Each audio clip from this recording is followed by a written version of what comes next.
오직 성령의 열매는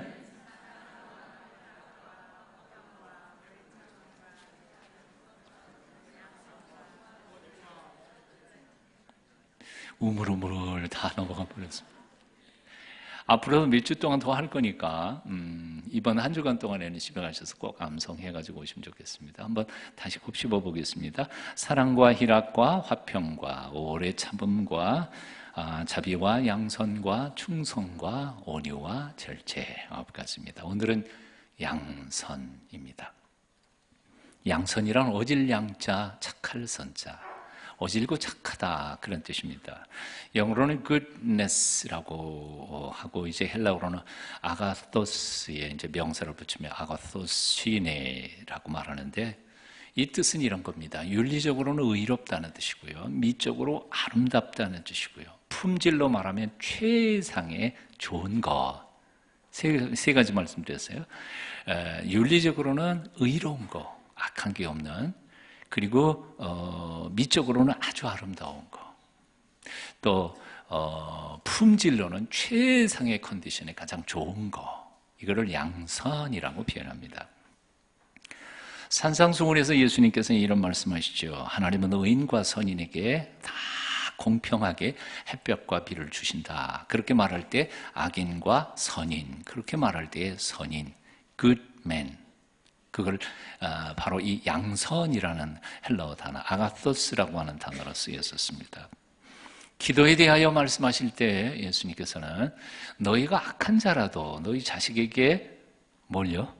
좋은 걸 줄 줄 알거든 할 때 그 좋은 것, good thing, good gift, 좋은 것, 그렇게 말할 때 그게 아가토스입니다. 마태복음 7장 16절에 좋은 나무가 좋은 열을 맺는다 할 때 그 좋은, 그것도 바로 여기 양선, 아가토스이고요, good tree.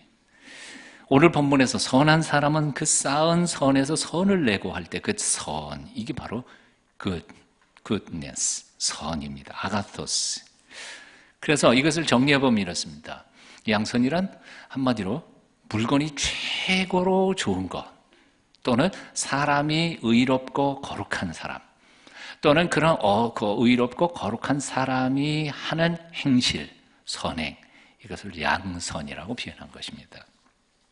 자, 뭐 복잡하게 단어 설명이 이만큼 그치고, 그렇다면 이 어질고 착한 행실을 어떻게 그 열매를 맺을 수 있을까? 어떻게 하면 우리가 착하고 선한 열매를 맺을 수 있습니까? 43절부터 44절 두 절 함께 읽겠습니다. 함께 읽어보죠. 시작. 못된 열매 맺는 좋은 나무가 없고 또 좋은 열매 맺는 못된 나무가 없느니라. 나무는 각각 그 열매로 아나니 가시나무에서 무화과를 또는 찔리에서 포도를 따지 못하느니라. 좋은 나무가 좋은 열매 맺습니다. 나쁜 나무가 나쁜 열매 맺죠. 좋은 나무가 나쁜 열매 맺을 리가 없고 나쁜 나무가 좋은 열매를 맺을 수 없습니다. 당연한 거죠. 네. 돌감람나무에 돌감람 열매가 맺히죠. 참감람나무에서 참감람 열매가 맺히죠. 어떻게 가시나무에서 무화가 열리겠습니까? 찔리에서 어떻게 포도를 딸 수 있겠습니까? 당연한 이치입니다. 자, 이제 질문해 보겠습니다. 그러면 나쁜 나무가 좋은 열매를 맺으려면 어떻게 하면 됩니까? 힘쓰면 될까요? 노력하면 될까요?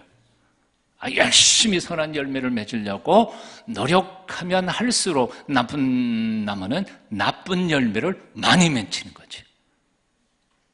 힘쓰면 안 돼요. 여자가 아기를 낳는 방법이 뭐예요? 시집 가면 돼요. 간단해요. 근데 시집은 안 가고 혼자 애를 낳으려고 100일 기도를 해봐요. 나요? 못 나요. 네. 여자가 시집도 안 가고 애를 낳는 거, 이게 나쁜 짓이에요. 자, 말이 조금 이상해졌는데 여하튼 열심히 노력한다고 해서 나쁜 나무가 좋은 열매를 맺을 수는 없어요. 그러니까 어떻게 해요? 나쁜 나무가 좋은 열매를 맺는 방법은 좋은 나무가 되는 거예요. 나무가 바뀌어야 돼요. 45절 우리 또 한번 읽어보시겠습니다. 45절 읽습니다. 시작. 선한 사람은 마음에 쌓은 선에서 선을 내고 악한 사람은 그 쌓은 악에서 악을 내나니 이는 마음에 가득한 것을 입으로 말함이라. 사람이 선해야 선한 행실이 나옵니다. 악한 사람은 악한 행실을 할 수밖에 없습니다. 왜냐하면 선한 사람은 마음에 쌓은 선에서 선을 내기 때문에, 악한 사람은 마음에 있는 악에서부터 악을 내기 때문에 그렇습니다. 자, 또 똑같은 질문입니다만, 그렇다면 악한 사람이 선한 열매를 맺는 방법은 뭘까요? 네, 노력하면 될까요? 열심히 노력해도 소용없어요. 악한 사람이 선한 열매를 맺는 방법은 선한 사람이 되면 됩니다. 선한 사람이 돼야 돼요. 이것이 바로 to do의 문제가 아니라 to be의 문제란 말이에요. 행위의 문제가 아니라 사람이 바뀌어야 된다는 거예요. 네? 선하지 않은 사람이 선한 행실을 사람들에게 보이려고 노력하면 노력할수록 그는 더욱 이중적 죄를 짓게 됩니다. 마치 거짓말쟁이가 말을 계속하면 할수록 더 거짓말만 늘어가는 것과 마찬가지입니다. 그래서 선하지 않은 사람이 선한 삶을 살려면 선한 사람이 되어야 합니다. 선하지 않은 사람이 사람들에게 선하게 보이려고 하면 할수록 위선적이고 더욱 교활한 이중인격자가 될 뿐입니다. 참으로 선한 삶을 살기를 원하는 사람은 사람에게 선하게 보이려고 노력하는 것을 포기해야 합니다. 대신에 먼저 자기 자신이 선한 사람이 되기를 열망하고 선한 사람이 되도록 노력해야 합니다. 다시요, 선한 열매 혹은 선한 삶, 그것은 행위의 문제이고 선한 사람이 되는 것은 존재의 문제입니다. 선한 사람으로 to be 변하지 않고는 선한 열매를 맺을 수 없다는 말입니다. 여기에 문제가 있습니다. 교회에 나와서 교인으로 등록하고 교인이 되었다고 해서 그날부터 저절로 거룩한 삶을 시작하게 되는 것은 아닙니다. 교회 등록과 천국 백성의 거룩한 삶을 사는 것과는 별개의 문제이기 때문에 그렇습니다. 이런 이유 때문에 많은 사람들이 교회에 등록하고 예수님을 믿기 시작하는 순간부터 다른 사람들을 흉내내기 시작합니다. 먼저 믿은 사람들은 어떻게 예수 믿나, 어떻게 헌금하고 어떻게 예배하고 어떻게 기도하나 다 보고 흉내내기 시작합니다. 기도하는 모습을 흉내내고 예배 드리는 모습을 본다고 헌금 드리는 방법도 그렇게 배워서 그냥 흉내내고 있습니다. 그렇게 몇 년을 다니다가 보면 겉으로는 제법 신실한 성도가 된 것처럼 보입니다. 기도도 제법 은혜롭게 하고 예배도 빠지지 않고 헌금도 잘합니다. 봉사도 잘합니다. 겉으로 보기에는 착한 행실이 가득한 신실한 성도가 된 것 같이 보입니다. 하지만 그 내면 속 사람을 보면 하나도 달라져 있지 않습니다. 여전히 욕심이 많고 여전히 시기 질투로 꽉 차 있고 여전히 이기적이고 여전히 거짓말 잘합니다. 다시 말하면 겉으로는 좋은 신앙생활의 열매를 맺는 것 같지만 실제로는 그 봉사나 섬김이나 헌신들이 모두 다 자기 이름이나 자기 얼굴을 나타내기 위해 일하는 것이라는 것을 너도 알고 나도 다 알고 다 압니다. 그래서 결정적인 어떤 계기만 되면 속에 숨겨졌던 위선들이 튀어나오기 시작합니다. 제가 어렸을 때 우리 어머님이요, 돼지를 키우곤 했습니다. 집에 농사 짓는 집에 목돈을 가진다는 게 쉽지 않잖아요. 어떻게 목돈을 마련합니까? 어떻게 등록금을 마련해요? 돼지를 키우는 거죠. 사람 먹을 것도 없는데 돼지 먹이가 어디 있어요? 그러니까 할 수 없이 인근에 있는 군 부대 음식짓거리나 뭐 동네 돌아다니면서 이런 걸 이렇게 해다가 그 큰 드럼통에다가 이렇게 쌓아놓죠. 그리고 그걸 때마다 퍼서 돼지를 먹이곤 합니다. 근데 그 드럼통 안에 돼지 먹이, 그 드럼통 안에 저 혼자만 지금 얘기하고 있는지 여러분들 중에 아마 본 사람이 있을 거예요. 여러분들 중에도 저처럼 촌놈들은 아마 많이 봤을 거라고 생각하는데요. 어떻게 해요? 그 돼지 먹이 통 보면 보통들 쫙 찌끄러기에 깔아앉아가지고 위에가 많습니다. 아주 맑아요. 퍼서 마셔도 될 만큼 아주 맑아요. 근데 어머님이 이제 돼지 먹이를 주려고 바가지를 가지고 확 지으면 그 밑에 생선 대가리, 콩나물 대가리 확 더 올라와가지고 이건 뭐 보통 지저분한 게 아닙니다.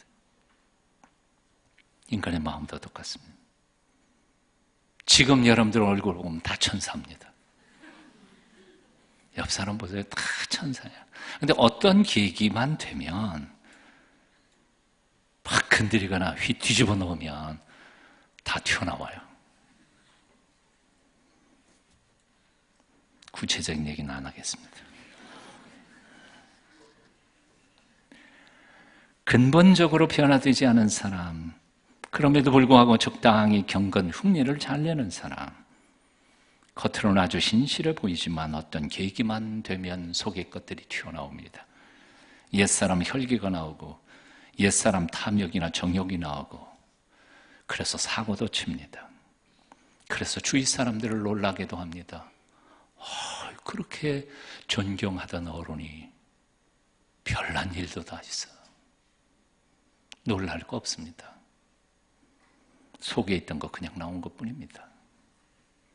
속 사람이 바뀌지 않은 것뿐입니다. 이것을 일러서 성경은 외식이라고 말합니다. 겉을 꾸미는 것이죠. 2000년 전 예수님께서 바리새인들에게 있어서 가장 싫어했고 가장 미워했던 것은 바로 이 외식이었습니다.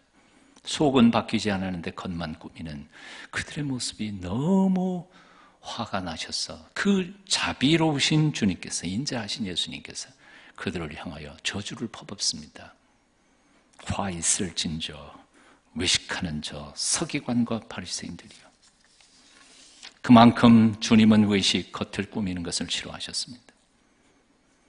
그런데 정직하게 오늘날 우리의 자신의 모습을 돌아보면 우리 모습 속에, 우리의 신앙생활 속에 얼마나 이 외식이 뿌리 깊이 내리고 있는지 모릅니다. 우리들의 모습 속에 얼마나 외식이 편만되게 팽배해져 있는지 모릅니다. 가슴을 찢고 통곡하며 우리 자신의 삶을 고쳐야 할 때입니다. 사랑하는 여러분, 겉을 꾸미고 오질고 착한 행실을 사람들에게 보이려고 노력하지 마십시오. 오히려 속 중심을 변화시켜서 좋은 마음을 가진 좋은 사람, 하나님이 기뻐하는 사람이 되기를 열망할 때 하나님께서 우리를 통하여 양선의 오질고 착한 삶의 열매들을 풍성하게 맺게 해 주실 줄로 믿습니다. 지난주에 우리는 자비를 배웠습니다. 자비란 너그러운 마음의 상태를 표현하는 것입니다. 오늘 공부하는 이 양선이라고 하는 말은 그 너그러운 마음에서부터 나오는 외적 표현입니다. 그러니까 양선은 겉으로 드러나는 오질고 착한 외모와 모습이고 동시에 행동으로 표현될 때에는 이것이 바로 착한 행실로 나타나는 것입니다. 선행이죠. 그러니까 자비는 속에 감춰져 있는 것이고요. 그 자비가 드러나면 그게 양선이 되는 겁니다. 한번 정직하게 주위 사람들을 한번 돌아보십시오. 무자비한 사람의 얼굴에서는 겨울 쌩쌩 겨울바람이 불어들지 않아요. 그러나 따뜻한 긍휼의 마음, 자비심을 품은 사람들의 얼굴에서는 따뜻한 봄바람이 살랑살랑 붑니다. 일본의 어느 작가가 참 재미있는 표현을 했던 것 같아요. 사람에게는 다 공기가 있는 것 같다는 거예요. 사귐이라는 건 뭐냐 하면 그 사람의 공기에 끌려가는 거예요. 그런 것 같아요. 분위기가 있어요. 얼굴이 아름답고 멋있고 그런 건 아니에요. 사람의 분위기예요. 공기예요. 여러분은 어떤 냄새를 피우고 어떤 분위기, 어떤 공기를 여러분의 주변에 이렇게 흘리고 있습니까? 예? 그죠? 다가만 가면 쌩쌩 찬바람이 붑니까? 아니면 그 사람 곁에만 있으면 그냥 마음이 푹 놓이고 마음이 따뜻해집니까? 묻지만 말고 실습해 보겠습니다. 옆에 있는 사람 한번 보세요. 예. 예. 그리고 솔직하게 얘기해 주세요. 너 찬바람 난다?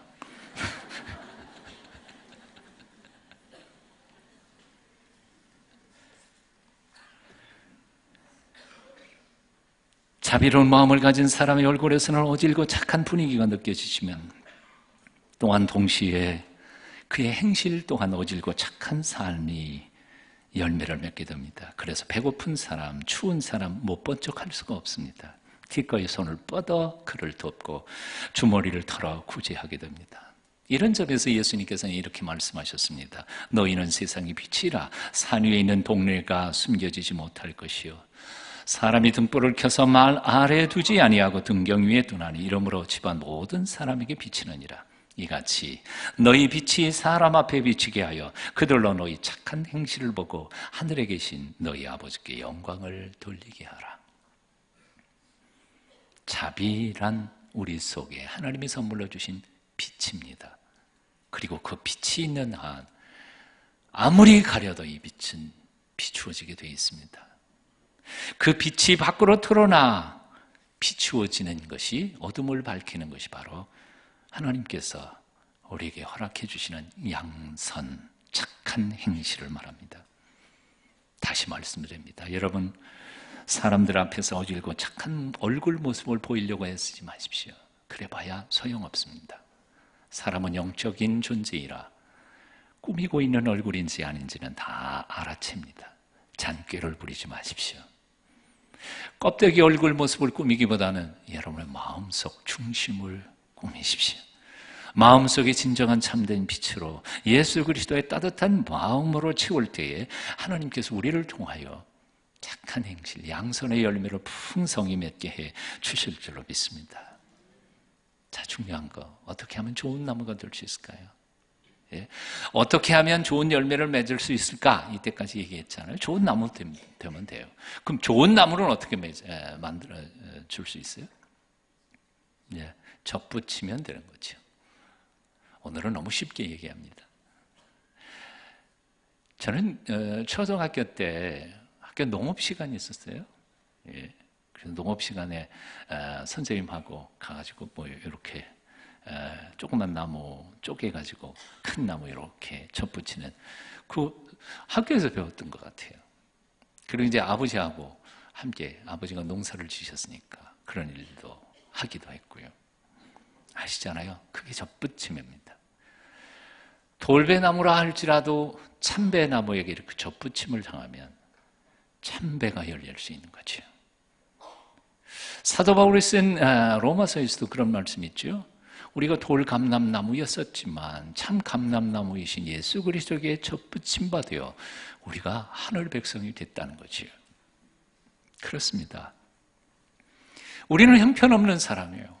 아무리 돌아봐도 의도, 평화도, 사랑도, 섬김도, 용서도 되기는 삶이 불가능해요. 하지만 참 감람나무이신 예수 그리스도에게 우리의 존재를 접붙임을 당하고 그분이 부어주시는 수액을 날마다 순간마다 공급받을 때 어느 사이에 이 돌감람나무인 나를 통해서 참 감람 열매가 맺혀가고 있는 것입니다.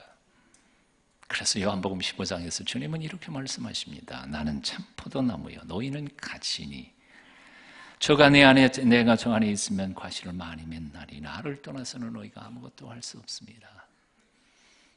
좋은 나무가 되는 비결은 간단해요. 주님 안에 있는 겁니다.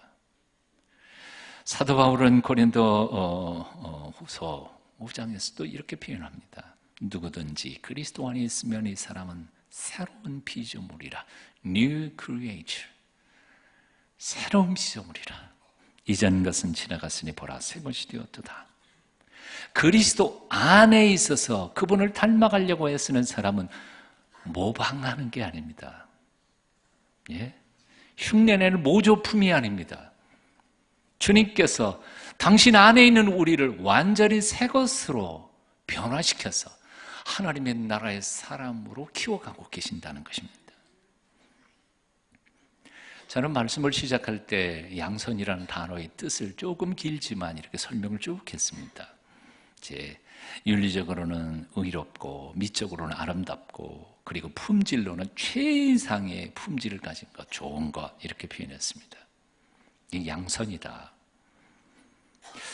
이 아가토스 혹은 아가토시네란 이 말은 그렇게 쉽고 간단한 말은 아닙니다. 사실은 여기는 조금 더 깊은 뜻이 있습니다.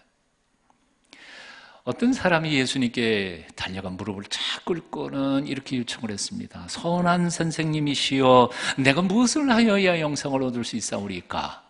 그랬더니 예수님께서 다짜고짜로 그를 향하여 단호하게 이렇게 말씀하십니다. 네가 어찌하여 나를 선하다 하느냐? 하나님 한 분 외에는 선한 분이 없으시니라. 와, 얼마나 무서운 얘기. 거기에 선한이라는 단어가 바로 아가서스, 이 양선이라는 단어의 뜻입니다. 즉 다시 말하면 하나님 한 분 외에는 양선, 최고의 선한 분은 없으시다는 그 말이에요. 그분처럼 의로우시고 그분처럼 아름다우시고 그분처럼 신실하신 분, 최고의 분은 없다는 말입니다. 과연 그렇습니다. 하나님께서 그 최고의 하나님, 양선의 하나님이 세상을 창조하셨습니다. 지어놓으시고 창세기 1장 31절에서 감탄을 하십니다. 당신이 지으신 것을 보고 지으신 모든 것을 보시니 보시기에 심히 좋았더라. 거기는 히브리어로 토프라고 했습니다. 토프. 그 토프라고 하는 히브리어 단어가 이 헬라어로 번역할 때에는 아가서스라고 번역이 됩니다. 즉 최상이에요. 하나님이 최상이시니까 그가 만드신 모든 것은 다 최상일 수밖에 없지요. 다 아름다울 수밖에 없지요. 거기는 죄악이 하나도 틈타지 못하니까 불의할 리가 없습니다. 의롭지요. 그런데 문제는 아담이 타락한 이후에 문제가 생겼습니다. 뭐예요? 거기에 잡것이 섞이기 시작했습니다. 의롭지 못해졌습니다. 최고의 아름다움이 변질되기 시작했습니다. 추한 것들이 들어가기 시작했습니다. 품질이 최상이었었는데 품질, 그 품격과 인품이 점점 타락해 가고 있었습니다. 종래에는 껍데기만 남고 흉내만 낼 뿐이었습니다. 하나님의 거룩을 흉내내서 가짜 거룩, 이게 이중인격이고요, 우상이고요. 그러나 품격이 떨어진 인생들을 하나님께서 그냥 내버려 두시지는 않으셨습니다. 회복될 수 있는 길을 열어주셨습니다. 뭐지요? 온전하신 그 하나님 앞에 나아가면 나아갈수록, 그분에게 깊이 밀접하게 그분과의 교제가 깊어질수록 잃어버렸던 그 양선을 하나님께서는 분여하셔서 더해 주시는 거죠. 당신의 것을 더해 주셔서 우리는 점점 하나님을 닮아 거룩해져 가고 사랑스러워져 가고 하나님의 닮은 꼴이 되어 간다는 말입니다. 믿으세요? 이게 중요한 거예요. 그러니까 잃어버려 없었던 그 모든 것을 그분께 가까이 다가갈수록 풍성해지는 것, 이것이 바로 양선이라는 것입니다. 그런데 가만히 생각해 보면 신앙의 덕목이라는 것들이 모두 다 그런 것 같아요. 양선만 그렇지 않습니다. 사랑은 어떨까요? 아담의 타락한 이후에 사랑의 존재로, 사랑할 수 있는 존재로 지어졌던 인생들은 다 그 아가페의 사랑을 잃어버렸습니다. 그래서 자기밖에는 사랑하지 못합니다. 남들을 사랑할 수 없습니다. 그러나 놀라운 것은 사랑의 화신으로 이 세상에 오셔서 죽으신 예수 그리스도, 그분 앞에 나아가면 나아갈수록, 그분과密접한 관계에 깊이 들어가면 들어갈수록 우리의 사랑도 깊어지고 넓어지고 진해져서 결국은 손영원 목사님처럼 자기 아들을 죽인 사람들을 자기 아들로 입양시켜서 사랑할 수 있을 만큼의 사랑의 달인들이 될 수 있는 거지. 우리는 불가능하다고 말하지 마십시오. 그렇게 살았던 선배들이 얼마나 많습니까? 아니, 우리도 가능한 겁니다. 어떻게? 우리 힘으로 제주가 아니라 내 안에 계신 예수 그리스도, 그분의 사랑을 힘입을 때 우리도 가능하다는 거지.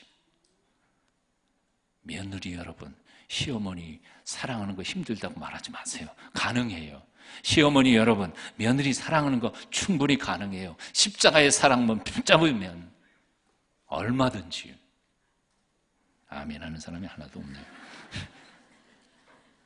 거룩함도 마찬가지입니다.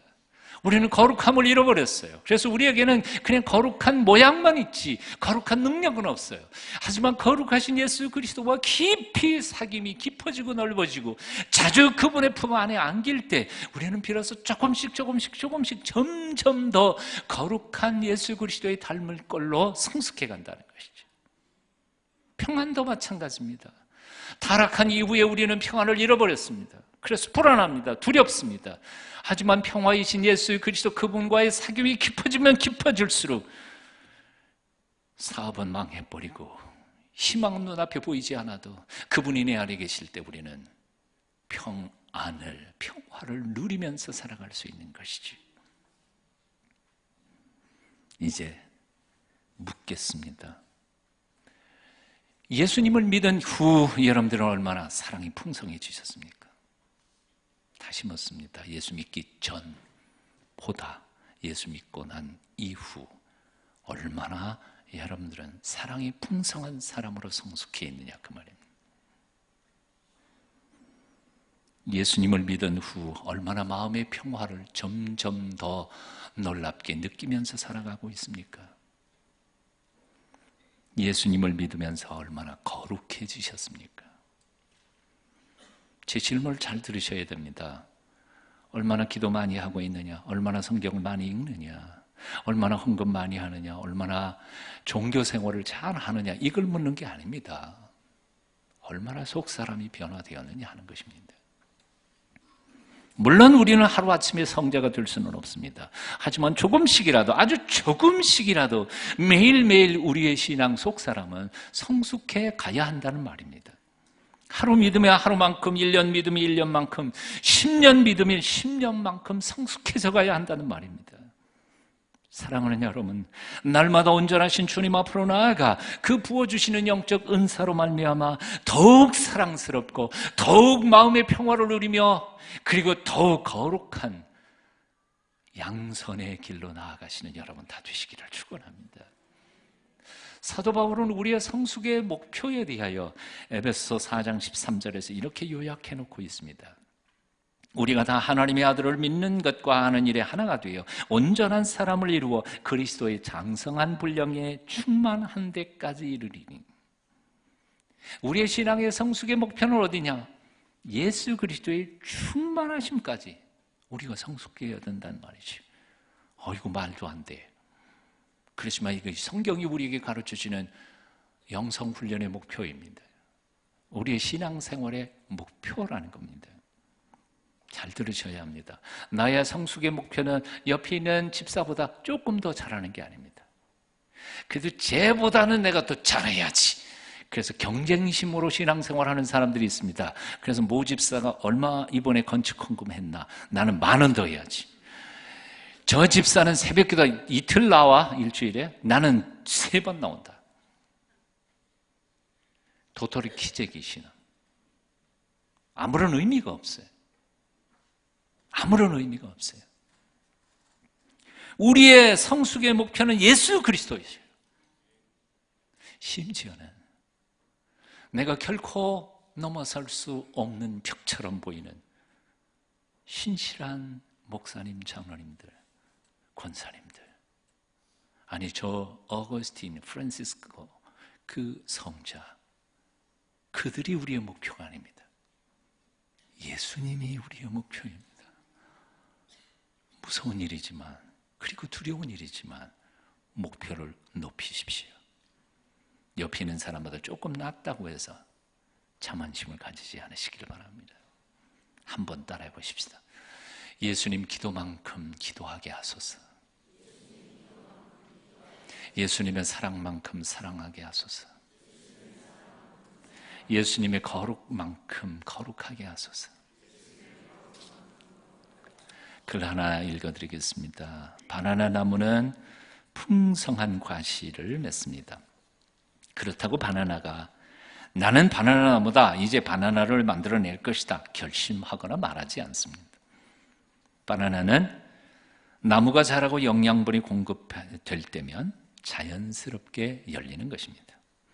성도들도 마찬가지입니다.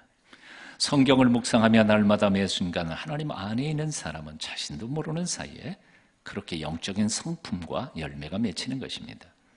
그 과실은 다윗의 삶에서와 같이 영적인 성품을 드러내고 그와 같은 열매는 다른 사람의 삶의 영양분이 되는 것입니다. 그렇습니다. 어질고 착한 행실을 사람들에게 보이려고 애쓰지 마십시오. 오히려 주님 안에 있으면서 주님을 닮아가기를 열망하며 주님 목표까지 성숙하기를 노력해 보십시오. 주님께서 우리를 어질고 착한 풍성한 열매를 거두게 해 주실 줄로 믿습니다. 기도하겠습니다.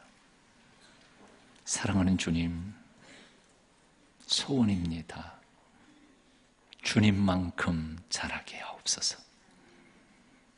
옆에 있는 사람들과 도토리 키재기 하지 않게 하시고 하나님이 내게 기대하시는 모습만큼 성숙하게 하옵소서. 나의 삶의 모든 영역에서 주님 닮은 꼴이 되어 자라 주님을 기쁘시게 해드리는 생애가 되도록 도와주시옵소서. 예수님 이름으로 기도합니다.